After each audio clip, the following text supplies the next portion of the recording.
Welcome to the Lectionary call-in for Tuesday, October 4th of 2022, where two laypersons, a pastor and an academician, gather for about 45 minutes each week to discuss the Gospel Lectionary for the coming Sunday. And this Sunday is October 9th. Each Tuesday we call in from wherever we may be at 6:30 a.m. Eastern Time. And, of course, for our friend Charles Willard in Minnesota, it's 5:30 a.m. And our little team is working to be faithful to Lectionary Year C. That puts us in the Gospel of Luke on Sunday, and we hope this discussion will provide areas of focus and reflection. Here's how it works. We develop perspectives independently after the leadoff person shares some formative questions. And then in this virtual discussion room, we share, encourage, and challenge each other. And here are the folks joining us in today's discussion.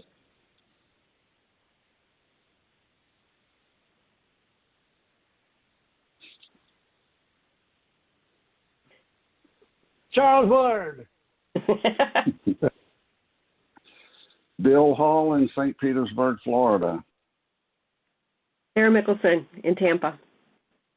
And I'm Don Upton, and I'm in Columbus, Ohio today. And our leadoff person who's going to guide us through the questions is Sarah Mickelson. Hello, my friend. You doing well today? Good morning, everyone.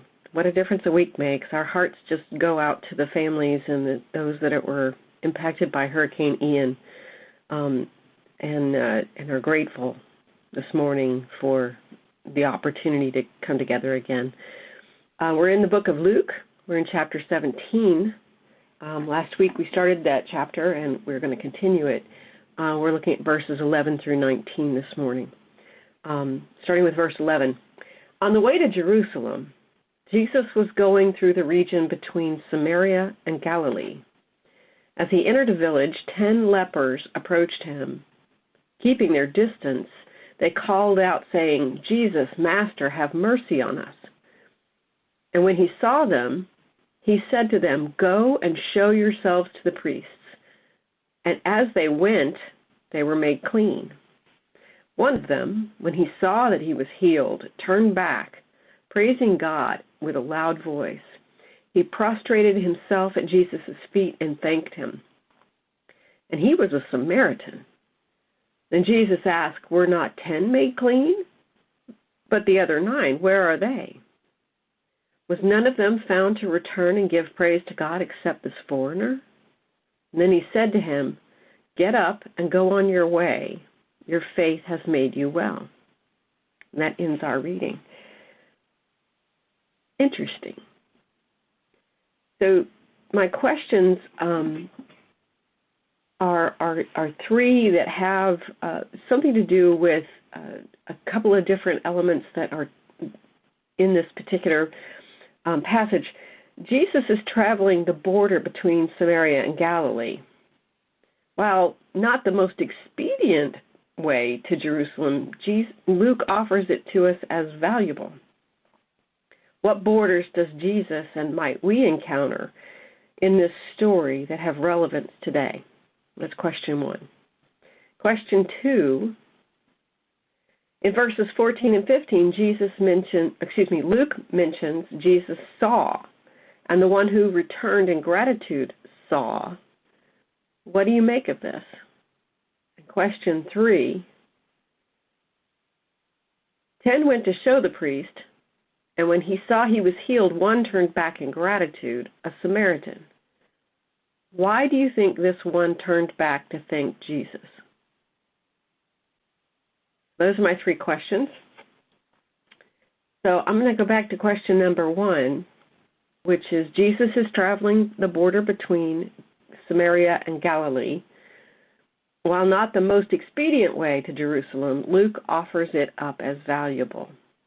What borders does Jesus and might we encounter in this story that have relevance for us today? What do you think, Bill? Clara, this concept of being in between, I think is powerful. Here it's Samaria and Galilee, to take it literally. And my team members and I suspect all those who view and listen to this podcast know that this issue about geography, about religion, about physical condition is the in-out. Who's in and who's out, depending on one's perspective. It's interesting that Luke, and I think it's important, it says Jesus is traveling. Your question is, Jesus is traveling the border between Samaria and Galilee. Mark Davis had an interesting comment, and I'll read his sentence literally. There is something arresting. By the way, the backstory to this is only one of these is identified as a Samaritan. The others may have been, but only one of the 10. Mark Davis says there is something arresting about the idea that the leprosy that these men shared might have been reason enough to make a community of both Galileans and Samaritans. Now, we don't know that, but it's an interesting concept that adversity, such as, sadly, the aftermath of Ian, people come together for community who might otherwise not. It's an interesting thought. I also was taken by Debbie Thomas's article on this. I didn't know this about her. Her parents immigrated to America from India, and in her articles, she talks about her father's sensitivity about being an immigrant into America. And she was a child, so that didn't have as much impact as when she and her parents traveled back to India and they encountered modern-day lepers. And I'll just read a selected phrases from her article. She said this experience, I believe it was at a train station, of seeing these lepers literally set apart and isolated. She said it was as if some invisible barrier, solid as granite, separated them, the lepers in India, from the rest of humanity, rendering them wholly untouchable. Yes, their disease frightened me, but what frightened me much more was their isolation, their not belonging. They lived in a no man's land, a region between. And she talks about how the gospel is about dealing with people who are living in between. And she says, so when Jesus heals their leprosy, he does not merely cure their bodies, he restores their belongings. Powerful imagery. And I think it's symbolic of our time, the issues of immigration, the political climate, who's the enemy, who's in our in-group, the whole atmosphere of anger and dismissiveness and demeaning. And it reminded me, Sarah, of a sermon I read decades ago. The title was something like The God of In-Between. And the thesis of the sermon was, we most often meet God in the places in our lives when we are in between life and death, in between joy and sorrow, success, failure, intimacy, alienation. That stuck with me, that God is met in wherever those in-between places are. I'll conclude with this comment. This is the thought I had this morning in our pre-conversation, Sarah. I told you you had stimulated another. Twice in the English translation, the verb go is used. In verse 14, Jesus tells the 10 lepers, go and show yourselves to the priest, which was the part of the restoration. But then we need to hear the further message that Jesus gave to the leper who did come back. He said, get up and go on your way. Your faith has made you well. Elsewhere, Jesus tells a man, take up your bed and walk. In the 12-step program, there's the need to recognize a higher power, the recovery process, gratitude, and then step 12 is carry the message to others, so that one doesn't get stuck in, if I may put it this way, in the gratitude, which is a good thing. We'll say more about it later. But that healing means get up and go. Take up your bed and walk. Live the freedom that you have been granted. So I think this detail of the border between Samaria and Galilee is very rich. Thank you, Sarah. You're welcome, Bill. It made me think about which is more difficult, being healed or living as healed. Don, what are your thoughts? A sweet meditation on relationships. Thank you for your question. And a lot of folks who listen in are preparing to facilitate a class or moderate a discussion group, and this question has no end. I bet there's probably 100 borders if you were writing down on a whiteboard or something that people would come up in. So for the listeners, I follow Sarah's lead. I bet there's 100 of them, and that's a great way to look at this literature. So I was thinking about what is your point, what's relevant for today, and what struck me was that borders do create communities, kind of to your point, Bill. Borders also separate communities. And then regulations and codes create communities too.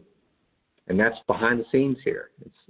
There's borders upon borders upon borders, and regulations and codes create borders. And regulations and codes also create gateways in communities. They go both ways. If you want to create a new gateway or a bridge into a city, you have to take a vote, you have to raise the money and be intentional. And all of a sudden people are present.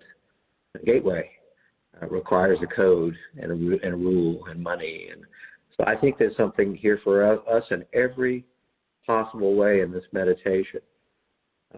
I also think this week there's been a lot of discussion because of some new literature about the training for civil disobedience during the civil rights movement in the 20th century in America. There's a lot of discussion of that, and returning to the lunch counter scene, where those who were present sitting at the counters had been well trained in the codes of personal dignity and learning the rules and the regulations that divide us and how to deal with those.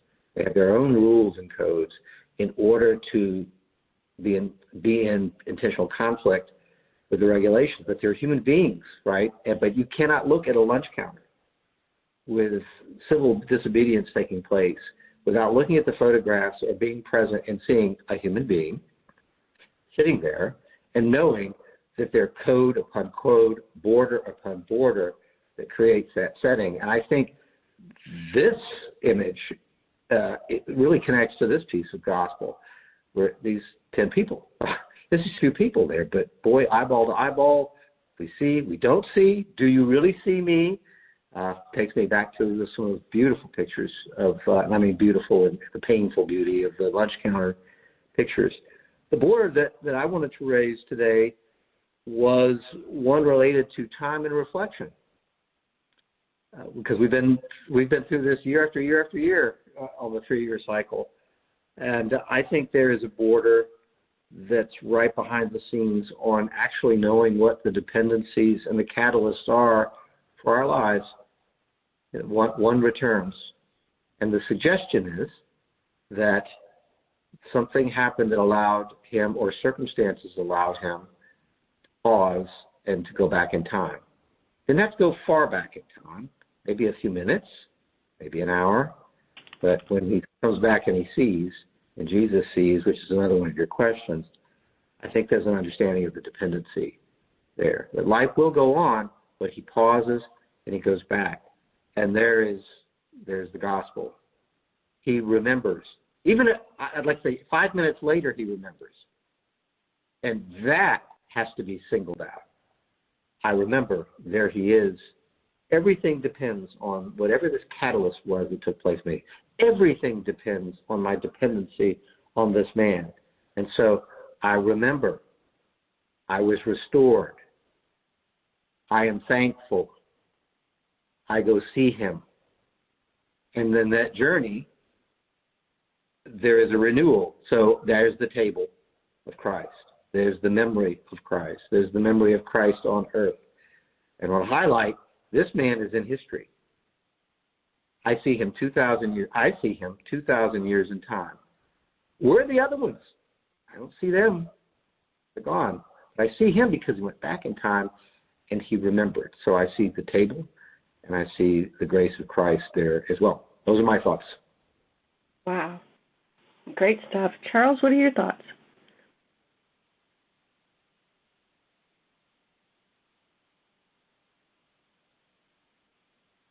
Remember to unmute. That was my first thought. My second thought is that I think that we have to recognize that this is a unique occurrence as reported in the Gospels. The other three Gospels do not have this story, and for that reason, there's no way that we can compare it as we can with some of the other, most of the other narratives, many of the other narratives, however you want to frame it. They work, and so I asked myself, what is this particularly telling us here? And I have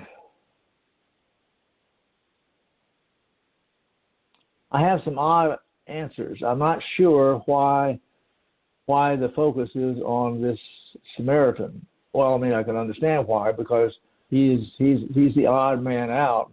As far as we know, there were not other Samaritans in among the villagers. I mean, among the 10, and so we have this one that stands out because, well, he stands out first of all because he has leprosy, and he stands out second of all because he was accepted by other lepers, where in any other context he would not have been accepted because he was a foreigner.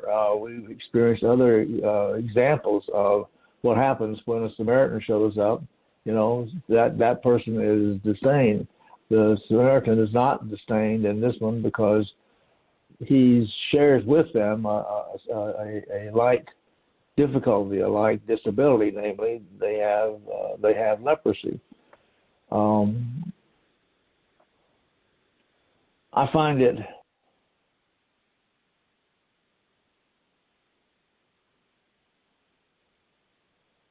without trying to figure out all of the ins and outs of the mechanics and the processes by which somebody who has leprosy or who has been declared leprous in the villages and in effect just shut out, they're invited back.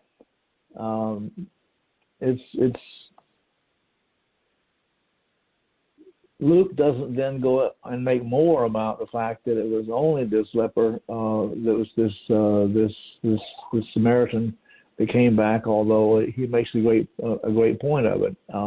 I think it's remarkable, and that the lepers found company and relationships among other lepers in circumstances that in any other circumstance would have been unthinkable. I mean, it just would not have happened. And this is one place where the lepers were able to get together and overcame their barriers, which would have been with them for a lifetime. Stopping. You know, I'm kind of agreeing with you, Charles. One of the commentators I read lifted up the idea of a minyan, a congregational quorum of 10, being something that would be used to define a community in Israel. Now, in the hard and fast terms, it's 10 Jewish people, men, over the age of 13, who could be used to define that community. But in this case, it looks like they created a community of 10 themselves, based around the idea of their common disease, or dis-ease, I should say. So I find that very interesting. The idea of walking us through a borderland that asks us to consider who is foreign The well people or the ill people? The Samaritans or the Galileans? It asks us to consider prejudices and stereotypes that have lived with us, that have lived in these stories. It asks us to consider expectations of behavior. There was a specific prescribed behavior that if you were pronounced a leper, you had to follow. You had to wear clothing that was deteriorating. You had to yell out unclean when you encountered anyone that was well, so that they would not come in contact with you. So this interesting, confederacy of 10 who are perhaps not alike in many ways found community or safety as a group of 10. Something to be said for that. So I kind of fall back onto, it made me think about how we coped with COVID. When COVID was emerging, it made me think about how we learned and coped with AIDS as AIDS was emerging in my lifetime. And the diseases that were considered life-threatening to the majority of community suddenly pushed people into groupings that were by necessity for their safety. When you're sick with COVID, I'm looking at how every country responded somewhat differently, and how people were isolated. Children were taken from parents. Parents were put away in different places. Children were, in some cases, put in hotel rooms. This idea of we didn't know what that illness would bring or how much threat that would pose to the community. So I think it asks us to consider isolation. It asks us to talk about contagion. It asks us to come to a conversation about restoration. How do you know when you're well? I mean, that's a huge question in this particular story. And how would we know we were well if we were cleaned from COVID? How many tests do you have to take before you can be around other people again? How many days of negative testing? So it makes me think about how we'll respond to the next contagion that emerges as being threatening to large swaths of people. I think that we as Christians are asked to live in the borderlands and be the resilient, sticky stuff that connects people together. That may or may not pose a threat to us from a health perspective. It may or may not pose a threat to us from a theological perspective. But we're asked to live in that land and find connection.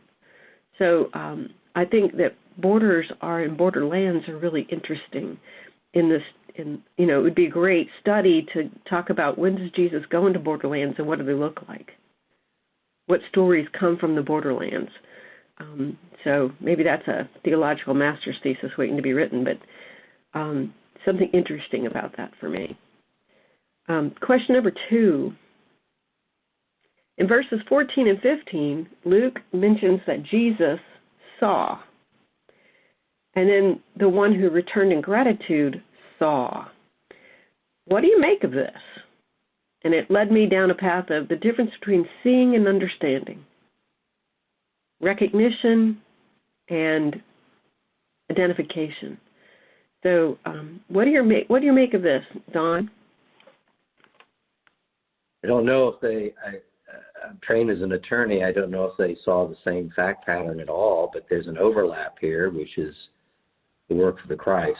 That there's something in the Venn diagram that comes together that they actually see the same thing, which allows the one man to go back in time, whether it's 5 minutes or 2 hours, to meditate upon what took place. There's a catalyst in his life, and it matters the most, and he's going to go back and see it. So I think, kind of go back to my answer to the first question, seeing each other has something to do with the others disappearing into history, but the center of the story is this one man who's here for 2,000 years, and to emphasize that Jesus saw them, he saw Jesus, And when you see something, I think it's connected to the literature. You see and you record it. He marks it in his life. Things happen to me and I've lost them in time. But when I mark them in a certain way, which usually is about returning, speaking to someone, remembering, then it's in me and I can tell it. And so by going back, he sees, and it's recorded in history. The author of Luke records it because he saw and he went back. He took action on the seeing. It's documented. Also, when you see, to make it live on, you have to be a storyteller. So there's a lot of storytelling here. This story's probably been told, Charles will tell us, a long time before this gospel was written, maybe in pieces in other writings, and it comes together here. So it's been told and told and told. That's because they saw. If seeing comes first, the catalyst is see, and then it can live on. And then the seeing gives us context in time and what happened to make this sweet story work. So I think it's a rediscovering of what your life really is. So it's seeing plus something. And I'll give you an example. I'm sure every listener has gone back and revisited something that has to do with a person. I've done it, 1% of the time when I should have done it 100 times. For every 100 times I've done it once. And my heart breaks thinking back because the people have passed and I can't go back and say, you did this. You were the catalyst. I would not be who I am. This would not have happened if not for you. And if anybody's ever done that for you, it's almost unbearable. And so I've done that far too few. But when I have, it's marked me. And I'm changed. I am changed when I go back. My view of my own life and who they are, they could be a teacher 20 years later, 40 years later. And you get to see them in a different context as well. So I think seeing is about going back in time and doing that. Today I'm thinking about the sweet librarian in my elementary school. Her name was Mrs. Scott. And I always thought about going back and seeing Mrs. Scott. I think she lived almost 100, but I never went back. And I should have. And what a joy that would have been, selfishly, for me to understand it, but also for her to go back in time as well. So I think that's what this is about, the seeing leading towards recordation, change, understanding what the real catalyst is in life. That's all I have. Oh. What do you think, Charles? Seeing and recognizing, Jesus saw him. What are your thoughts?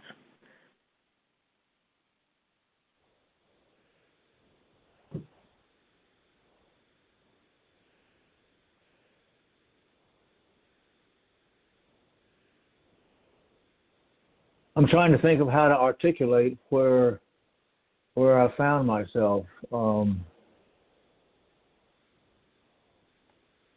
I think Luke was undertaking to point out and invite us to experience the life of, as it was seen and experienced by this Samaritan, and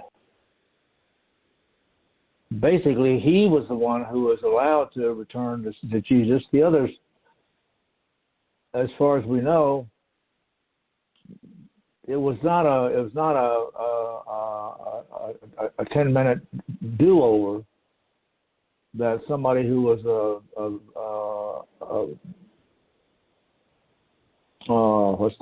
somebody who was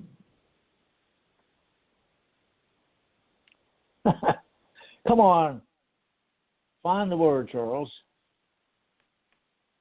The leper. A hint to you youngsters out there, when you get older, you don't remember all the things that you thought you knew when you were. See, now my phone is reminding me. Come on, Charles, stop that. So, I think I'm going to stop. I'll muddle it up, and then it'll be worse than it is right now. Thank you. Thank you. Bill, what do you think? Is there a difference?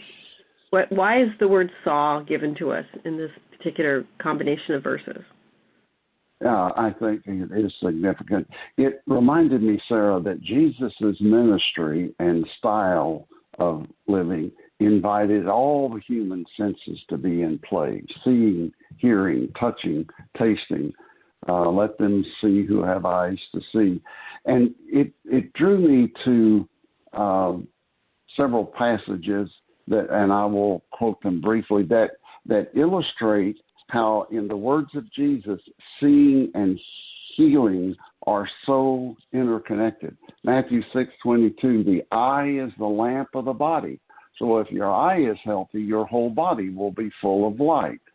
Matthew 13:15, for this people's heart has grown dull and their ears are hard of hearing, and they have shut their eyes so that they might not look with their eyes and hear with their ears and understand with their heart and turn, and I would heal them.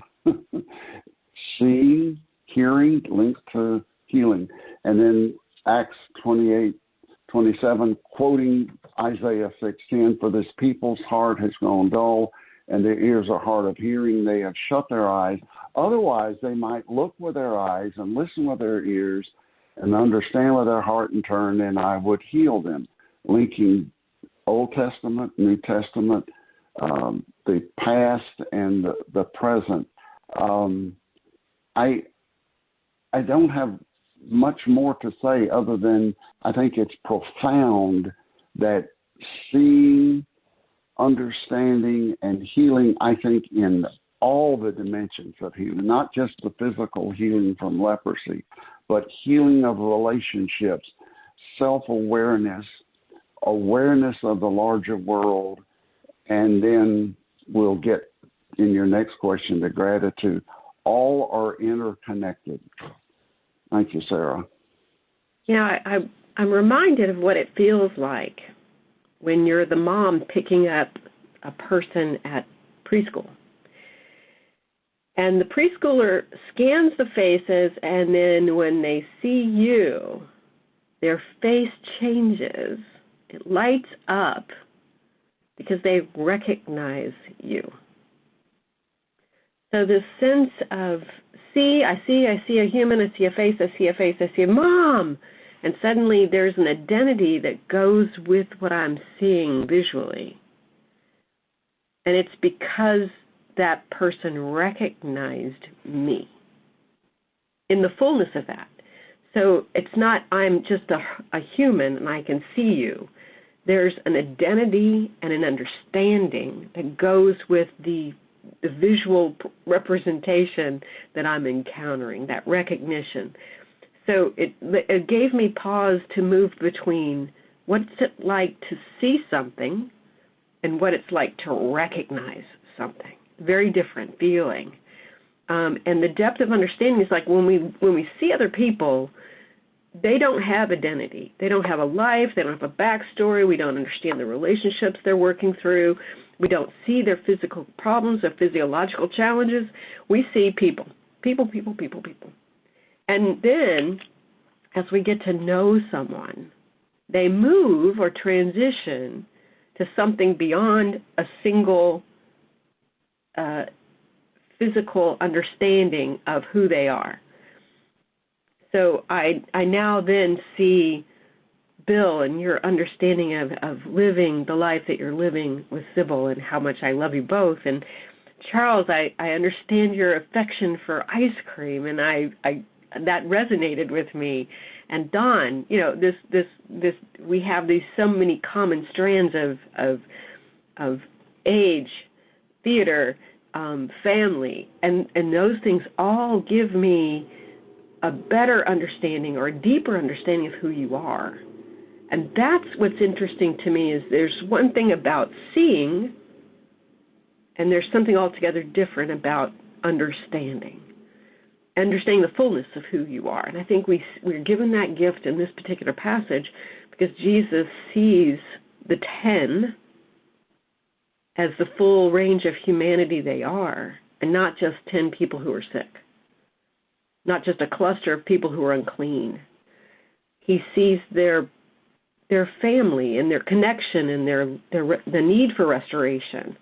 And he recognizes that. And I think that what's interesting is this one person recognizes Jesus for the same reasons and comes back in gratitude. So I found that very enriching, and it challenges me to go look beyond the surface. Find a way in to understand a person. And, I've built my whole, operating existence around that idea that there's got to be something redeemable in every person. And that may be a Pollyanna perspective, but I do look for the gifts that each person brings across my threshold. So that led me to question number 3. 10 went to show the priest. When he saw he was healed, one turned back in gratitude, a Samaritan. Why do you think this one turned back to thank Jesus? This week has been a week of gratitudes for me. Sometimes disruptions in schedules cause me to feel out of step or out of sync, and a hurricane certainly does all of that and more.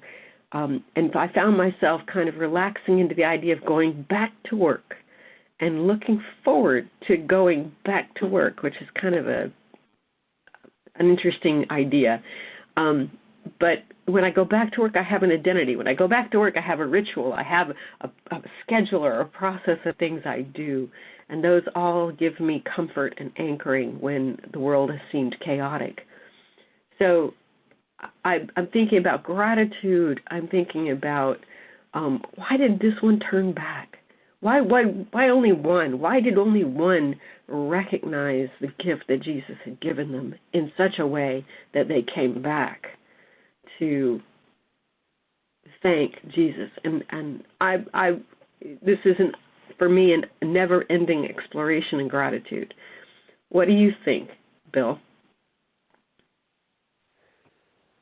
In the eyes of that society, both Samaritan and Jewish, this person was a double loser. He was a Samaritan and he had leprosy.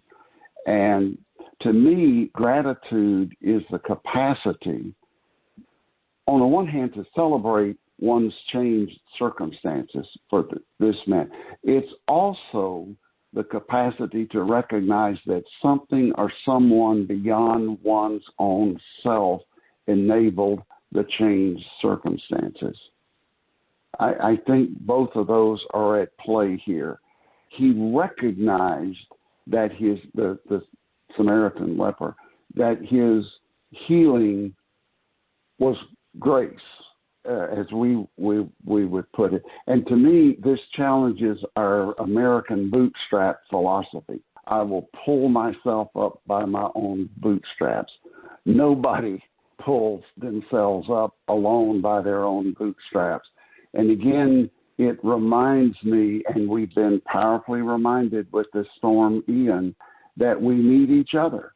When my wife and I were driving out of state to evacuate from a retirement community that's on Tampa Bay, Zone A, mandatory evacuation, we literally on I-95 northbound passed group after group after group of utility trucks headed south.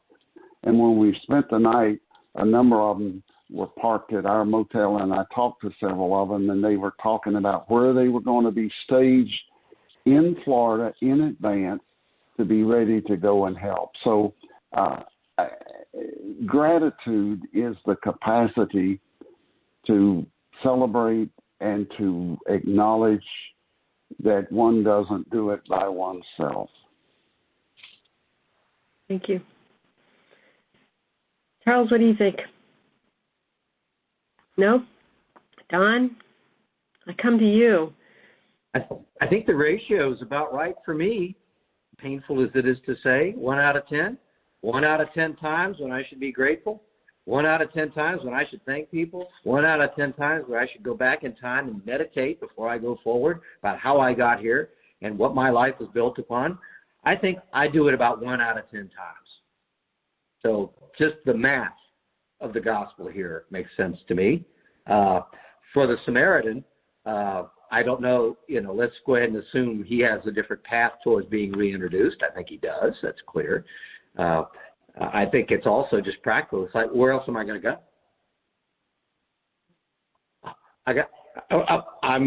No other gateways are needed. I'm going to Jesus.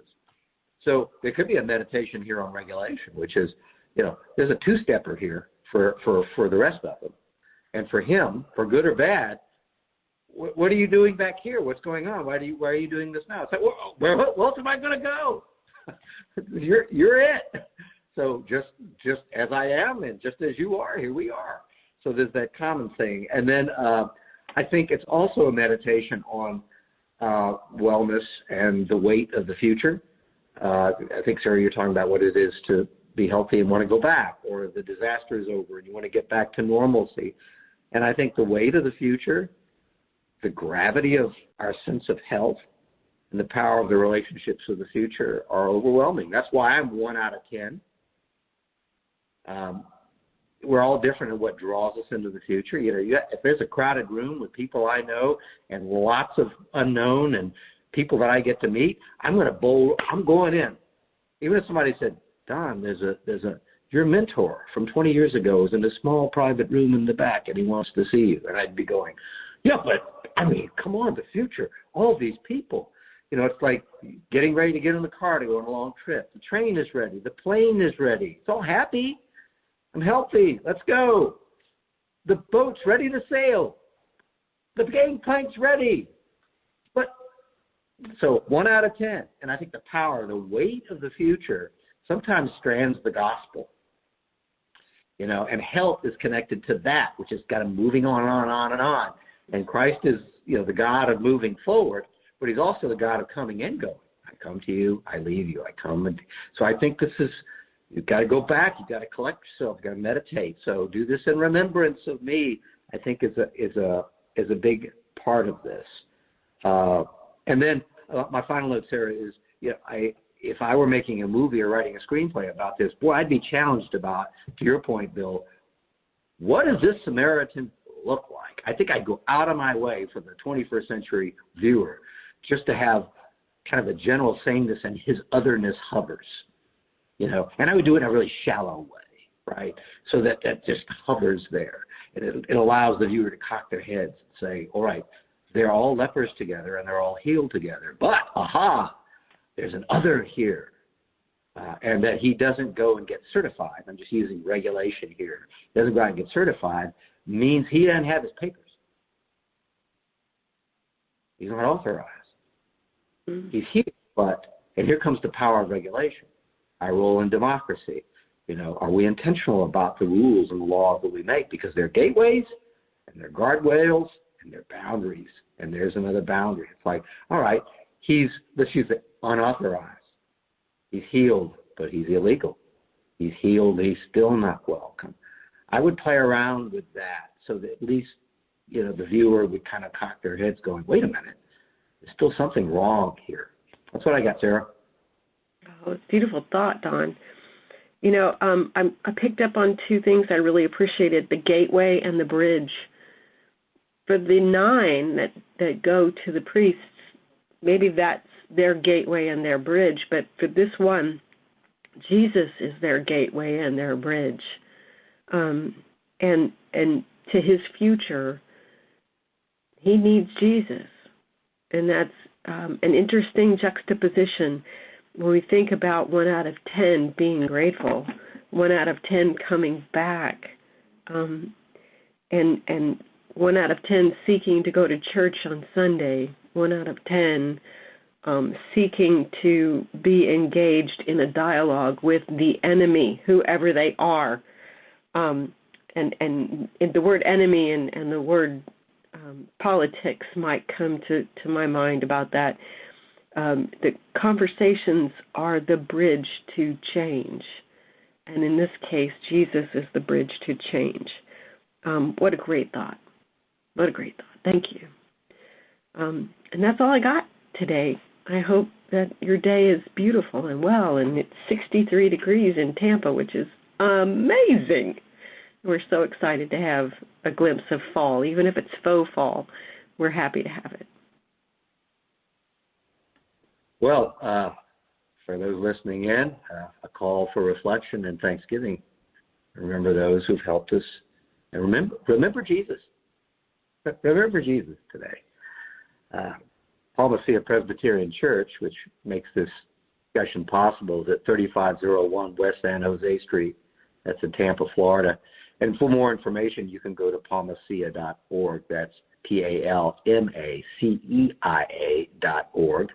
We commend that site to you for communion, Scripture, disagreements about Scripture, discussions of Scripture, outstanding sermons, beautiful music. So check that out. And you're always welcome, and we'll see you next time.